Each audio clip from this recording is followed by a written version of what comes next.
dans ce musée du PEG.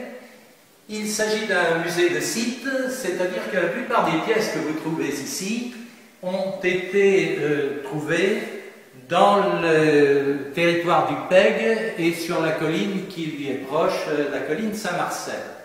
Le plus important, certainement, et ce qui fait la renommée de ce musée, ce sont ces poteries que vous êtes en train de filmer, qui sont dites pseudo-ioniennes et qui datent de l'âge du fer, c'est-à-dire du 5e, 6e siècle avant Jésus-Christ. Ce sont les Grecs qui ont enseigné aux Celtes la façon de les réaliser. Les Grecs de Marseille, bien sûr, qui venaient eux-mêmes de Ionie, et c'est pour ça qu'on les appelle pseudo-ioniens. Ces Grecs, d'ailleurs, nous ont apporté d'autres pièces qui viennent directement de la région d'Athènes. Donc, voici un skyphos attique qui est très joli, et tout ceci, aussi bien les pseudo-ioniennes que ce fer à boire, concerne l'usage du vin, l'usage et la préparation du vin. Cette année, durant l'été 2011, nous avons voulu axer le musée sur le PEG gallo-romain.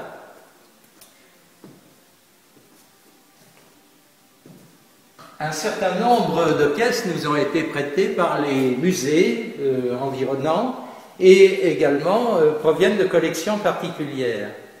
Vous avez ici de la vaisselle dite arétine ou sigillée parce qu'elle porte un sceau, et également des objets en verre. Aussi bien, alors, bien sûr, l'arétine pouvait servir à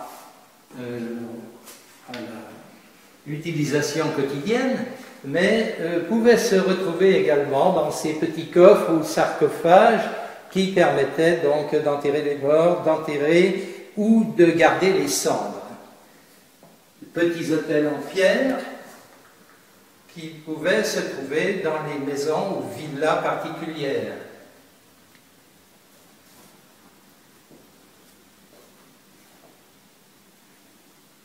Ici, ce moulage correspond à un bas-relief issu d'un réemploi dans une chapelle relativement proche d'ici et qui montre des bateliers transportant des tonneaux de vin, encore une fois aussi bien à l'époque gallo-romaine que déjà bien avant à l'époque celto-grecque.